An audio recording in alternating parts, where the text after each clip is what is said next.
এখানে আমি একটা ওটিসি মার্কেটে আছি, দেখেন এই যে ইউআরসিএডি ওটিসি।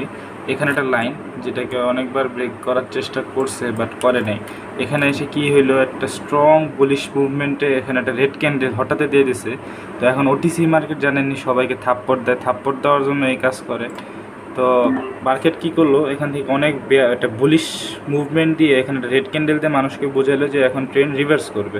সেইখানেই আমরা একটা বাই নিয়ে নিছি, কারণ এখনই ওটিসি মার্কেট আপনাদেরকে থাপ্পড় দিবে, কারণ আপনারা এখান থেকে সেল করবেন আর লস।